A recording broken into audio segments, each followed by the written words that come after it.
This is the Mercurial Therapy Sessions. Today, I was going to do a quick little chat on a article I read that is essentially, I don't know if it's necessarily a new discovery, but neuroscience has shown reasons why we tend to give in to poor habits even though they hurt us in the long term. And it might seem pretty obvious, but there are ways to break that cycle and easy tricks to get your brain working for you as opposed to for immediate expediency.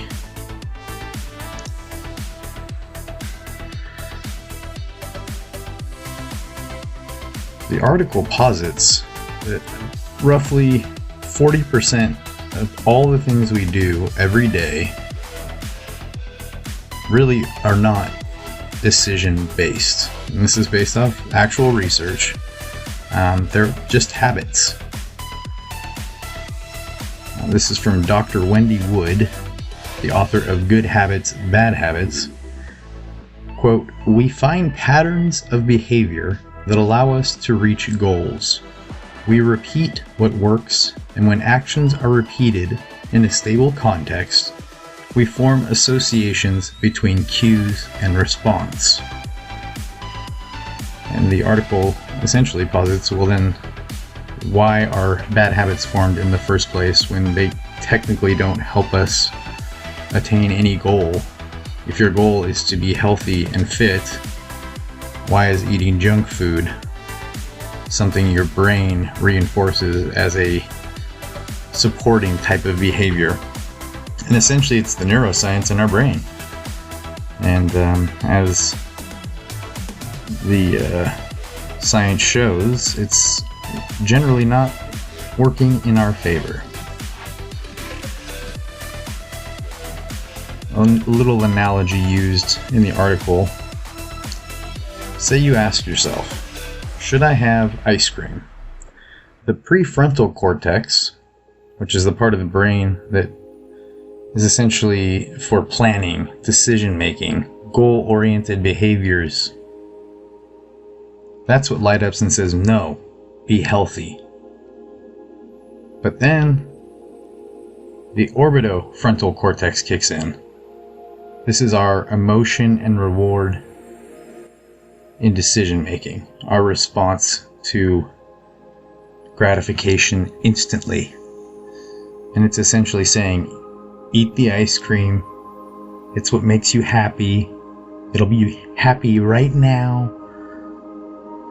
And besides, tomorrow's another day. You can always fix yourself tomorrow.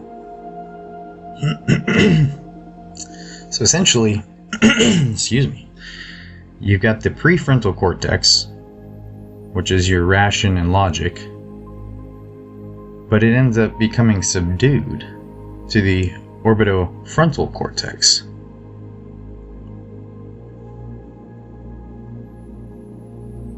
And unfortunately, bad habits are formed.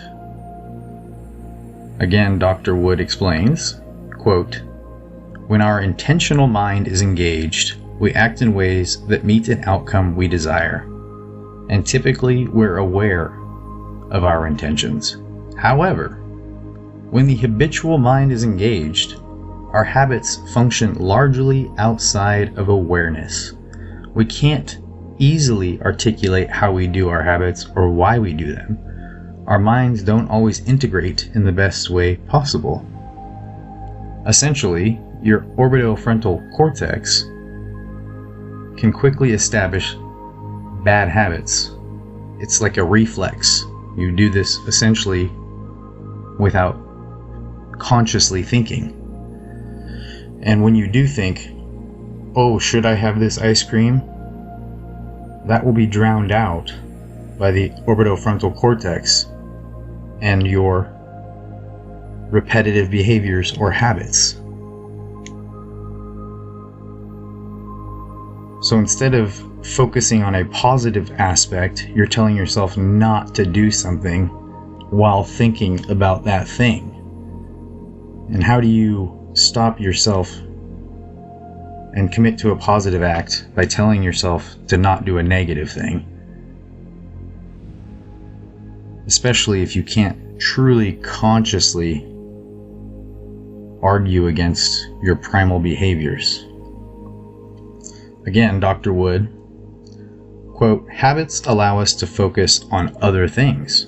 Willpower is a limited resource. When it runs out, you fall back on your habits. So, what breaks the cycle? Apparently, it is a very simple yet difficult task. It's forcing yourself to think, and not before you commit this act, but while you're doing it. So if it's in the case of junk food, ice cream, you don't question it before the act because your prefrontal cortex or your orbitofrontal cortex will override the prefrontal. Because at that moment, you don't have the willpower to stop yourself. But at least you can ruminate on why you're committing this habit. If you reflect upon actual benefits derived from a habit, you really aren't going to find much. Like the example of junk food. Well, it tastes good. Anything else? Does it get you fit? Is it good for you? Does it give you nutrition? Does it make you feel better or worse? And not just physically, but emotionally.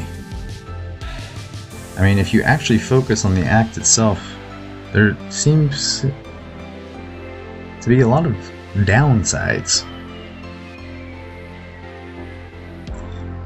If you really want to break this habit, you keep repeating this process. You reflect and introspect. You have to do it over and over before it really sinks into the orbitofrontal cortex so that it adopts a reward and emotional system that is involved in not feeling bad about eating ice cream and not feeling like you're sabotaging yourself.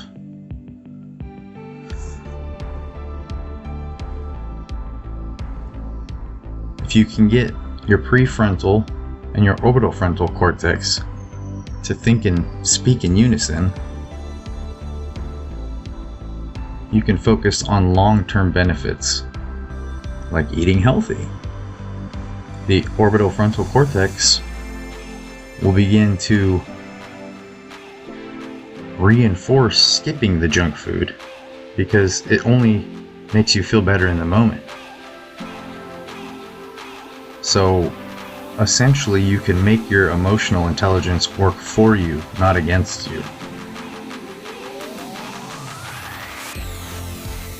So when you're doing an act that you know in the long term is probably harming you, or at the very least not good for you, don't tell yourself, I'm never going to do this again, because you will. But while you do it, think about the act itself. Focus, use your conscious mind. Search deep and think of the benefits, the rewards, and the downsides. Don't fight the urge, but also don't mindlessly indulge in it. Ruminate on what you're doing. Are you gaining value? Is it fun or rewarding or fulfilling? Is it meaningful? What are you actually getting out of this expedient behavior? After this is done enough, you reflect on your actual feelings and the benefits from that habit. In time, your orbitofrontal cortex will start to understand there are no actual benefits derived in expediency. You'll have your intention and your habits no longer working against each other, but working with each other, working together. And I know you're thinking, well, easier said than done. But this is coming from a man who constantly has to examine and really force the rational thought to come forward during emotional and erratic behaviors. Now, I might not show them on the outside, but there are times where I may have been able to control how I was representing myself, even though emotionally I was feeling awful or angry or mad. But through this practice, and it didn't take a short amount of time like the article might mention, it took a lot of time and a lot of practice. But like choosing no longer to fight. I will debate. I will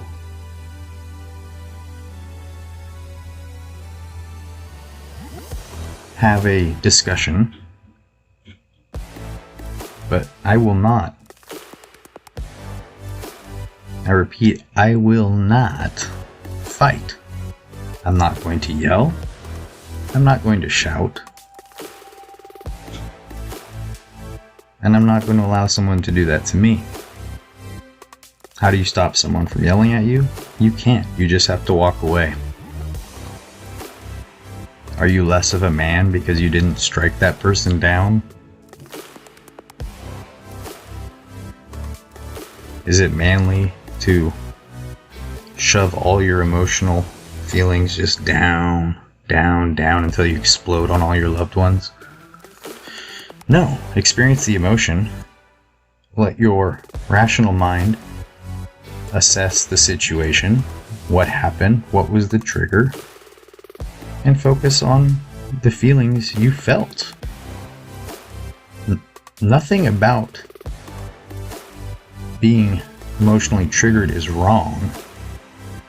It's a fight or flight mechanism that is more subconscious than consciously activated.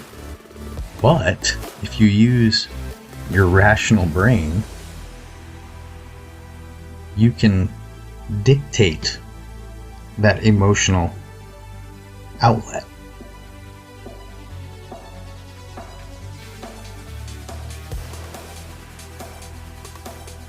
It's really that simple, but you have to practice. And on the days when you screw up, you need to reflect on them, and not so you can have pity or have an excuse to, I'm sorry, I messed up. Apologies are meaningless unless action is involved. So when you fuck up, and you will, we all do. None of us have ascended to God-like creatures quite yet. Just reflect on what allowed your emotional state to override your rational mind. We are higher beings. We have potential. If 40% of our behavior are habits anyway, wouldn't it be nice if they were all beneficial, meaningful, and helpful in the long term? Or would you rather go with instant gratification, selfishness, and emotional abuse? It seems like a pretty obvious choice when you start to examine Everyone's going to bicker, everyone's going to disagree. But fighting involves emotional overrides taking control, whereas a debate or a discussion with a rational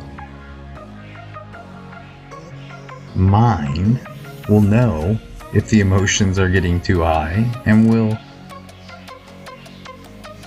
separate from the situation. You don't have to continue an argument to win. You can just say, time out.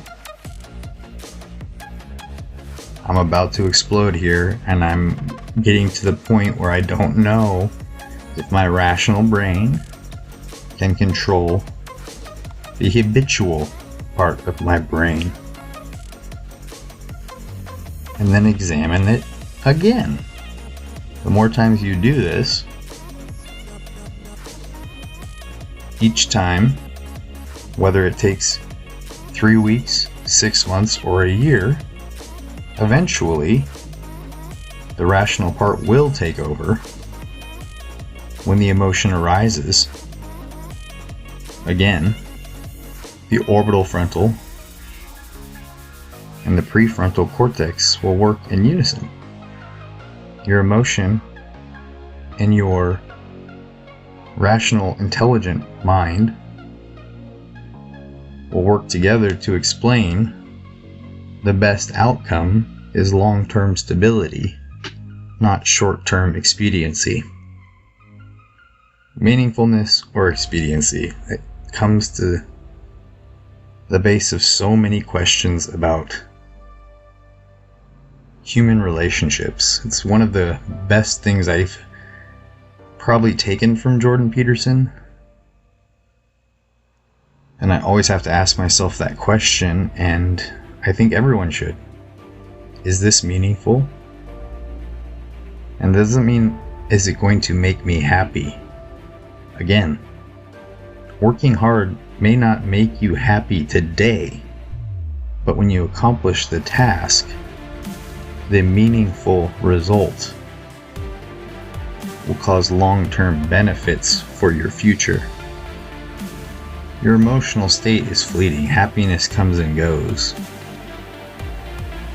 But having a meaningful existence, well, that's pretty much on you. This Psychonaut is checking out. Peace and love.